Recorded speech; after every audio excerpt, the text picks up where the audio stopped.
Welcome back to the channel, everyone. Today we're going to be showing you how to do a lower leg service on a Fox 32 StepCast fork.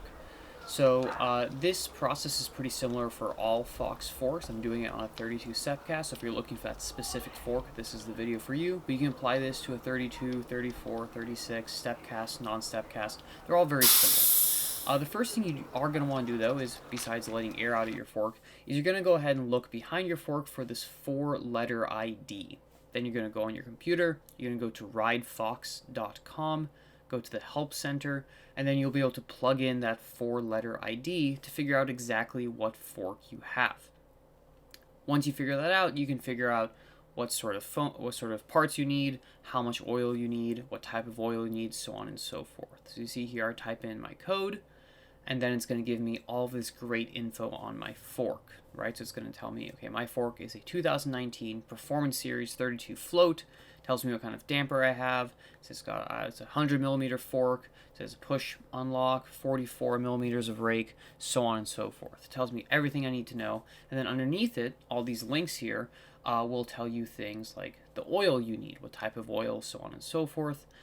So if I click the oil chart, right here it'll tell you, okay, depending on which fork you have, this is the kind of oil you need and this is how much you need. You can also go and find a step-by-step of this whole process I'm about to show you. Here it tells you how to replace the dust wipers. So it has some really good info. So if you don't know where to start, definitely start on the Fox website and get the information that you need.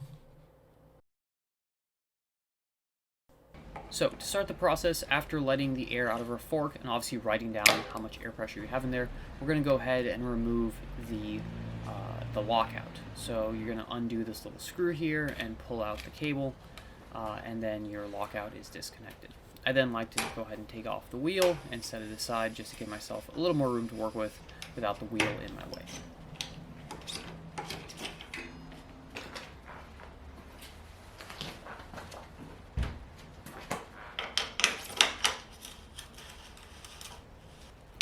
Now, since we are going to be removing the brake caliper from the fork, I like to put some sort of block in there to make sure that it doesn't lock up or anything if you accidentally pull the brakes. And then you can go ahead and undo the caliper bolts and remove the caliper from the fork. You could actually leave the caliper on, I guess, but it makes it a lot more annoying. So I just remove it. It really doesn't take that long. Mine does have this little tiny bolt holding it on, or holding the cable on to the fork, so undo that. And then with these little bolts, put them right back in so you don't lose them. You can then go ahead and remove the top cap of your headset, and then you can loosen up your stem, and I just take the whole cockpit off, right? So I take the handlebar, the stems off, and just sort of place it to the side of the bike. Okay, be gentle, obviously, make sure it doesn't scratch up your paint or anything, but you're really just going to be working on the fork here, right? So you can just sort of leave this hanging and set it off the side so it's not in your way.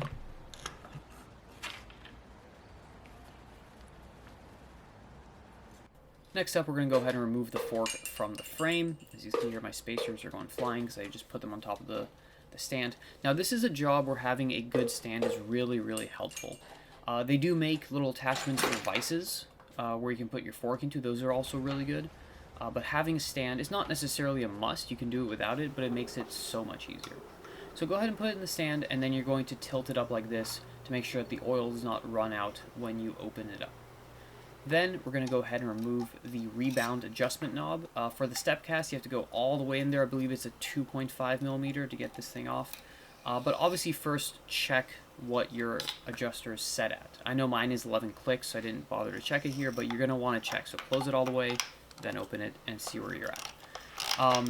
Next up, you're going to go ahead and remove these two 10 millimeter nuts, but not all the way. Just loosen them up, because what we need to do next is we need to hammer on them, which feels really weird the first time you do it, but you're not going to hurt anything, I promise, in order to basically break them free from the lowers. Now, I was being a bit of a wimp here and not hammering enough. As you can see, it's still locked on there, so I had to go at it a little bit harder. Obviously, you're not trying to break the thing, but you do need to put a good amount of force into it just to get them to separate. This is easier on the non-StepCast forks because there's less of a divot or a hole in there, and you can see the little nuts a little more easily. Some oil should start coming out now, so put a drip pan underneath and empty out the oil that comes out. And then once you do that, you can go ahead and pull the lowers off of the stanchions.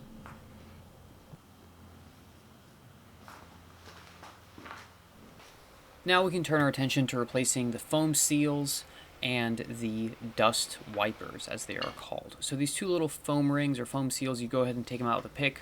Nice and easy. We're going to put new ones in there. And then I made a mistake here, so do as I say, not as I do.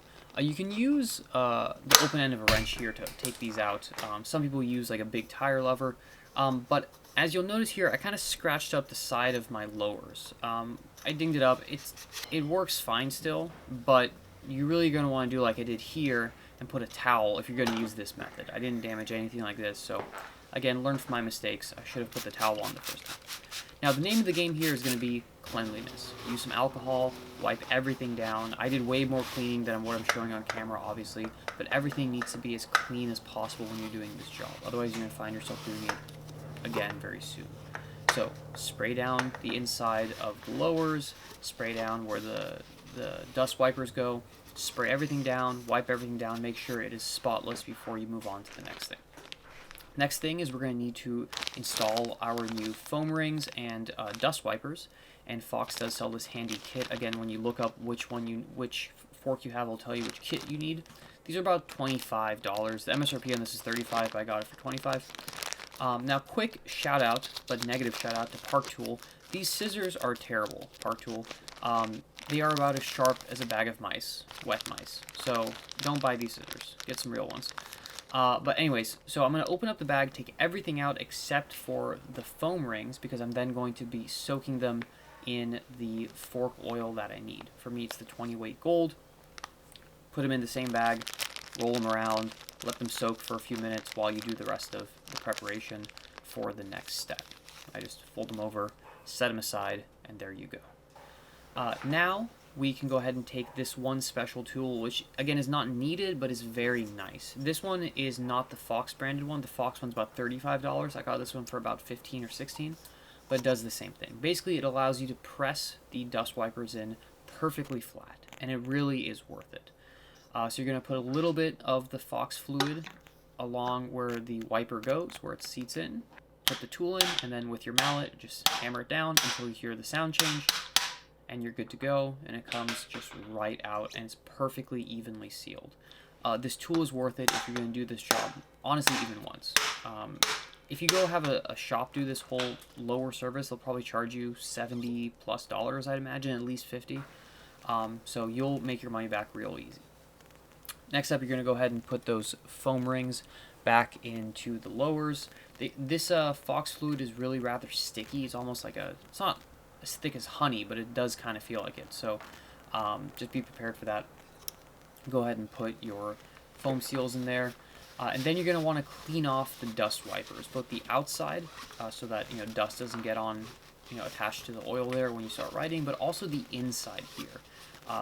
Because we're going to take some SRAM butter or slick oleum or something similar to that, and we're going to grease up this little contact point here, which is where it makes contact with the stanchion. So get a little bit of SRAM butter, slick oleum, whatever. And then again, name of the game, clean things off. So now we're going to clean off our stanchions as well as we can with isopropyl alcohol. Wipe it down with a clean microfiber towel, and then we can go ahead and slide our lowers back on. So then we can go ahead and put the lowers back on the stanchions. We don't want to put them on all the way. The reason being is that we need to put some new fluid in. And to do that, we got to squirt it in through this little hole. As you can see here, that shiny thing there in the middle is the threaded rod that those nuts are going to screw on to hold the lowers to the stanchion. So you want to leave a little bit of gap there, so then you can put a syringe between the space there and to fill the fluid inside the lowers. So then you're going to get whatever fluid you need. I'm using 20 weight gold on both sides, which is what my fork calls for. I need 8 cc on the air side and 15 on the damper side. And then I really like this these syringes with a long sort of flexible tube, because you can just sort of finagle it into there and then push your fluid into the fork nice and easy without making too much of a mess. So you're going to fill up your air side, you're going to fill up your damper side with the correct amount of fluid. And then once you have the fluid in there, you can go ahead and actually push the lowers all the way onto the stanchions.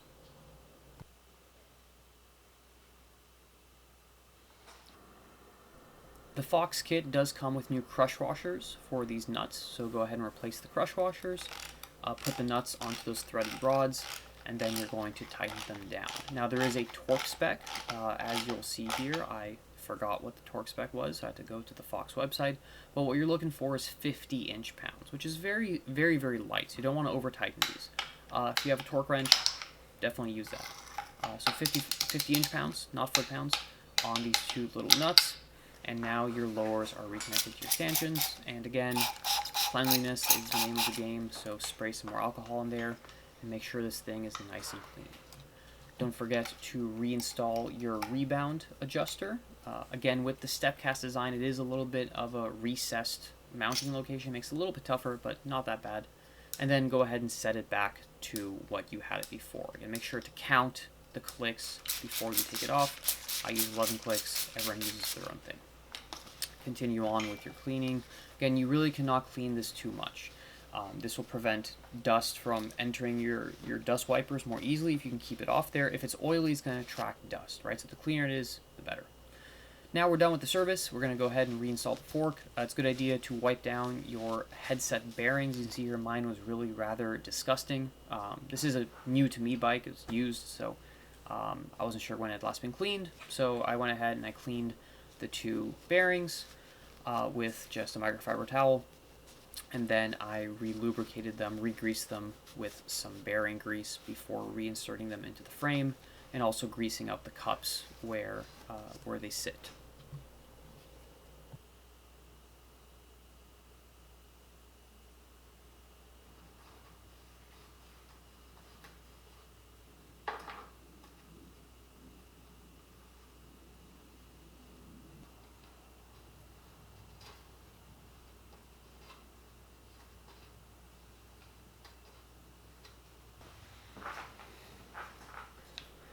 We can now go ahead and reinstall our fork into the frame, making sure to keep good even upwards pressure so that you have the headset bearing fully seated when you start putting on your spacers and then your stem here.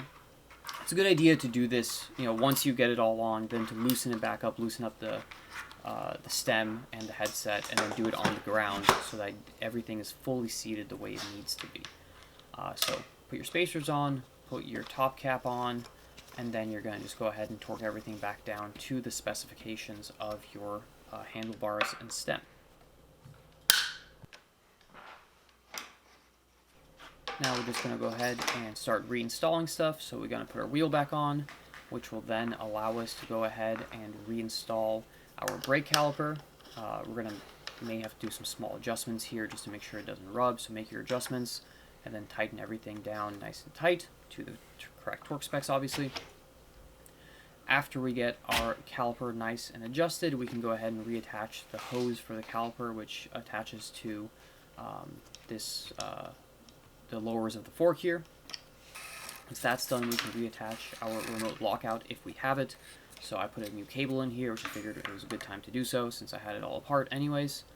And then you can just go ahead and run it back into your lockout down here on the fork, and you can reinsert that little screw that holds the cable in place.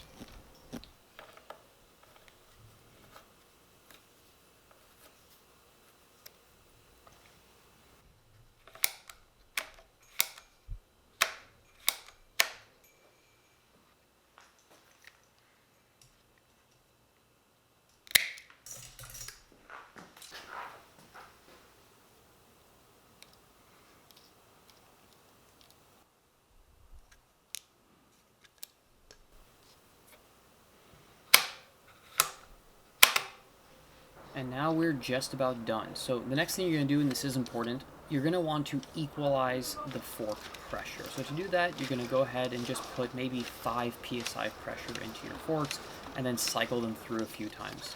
You can do this with the forks off the bike. I think it's easier to do it on the bike, but it's up to you. Then you're going to add maybe 10 psi and then do it again. Next step, maybe 20 psi. You can do this in small increments, working your way up to your desired pressure. I run about 65 psi in my fork, so I did 5, 10, 20, 30, 45, and then I went up to my 65. And that worked out very well for me. Go ahead and reinsert or reattach the cap for your air fork. And the last thing we gotta do is take it for a test ride. Make sure everything feels good. And this is a really good way of making sure your fork lasts as long as possible. I hope you learned something. I hope you enjoyed the video. Thank you for watching, and I'll catch you next time.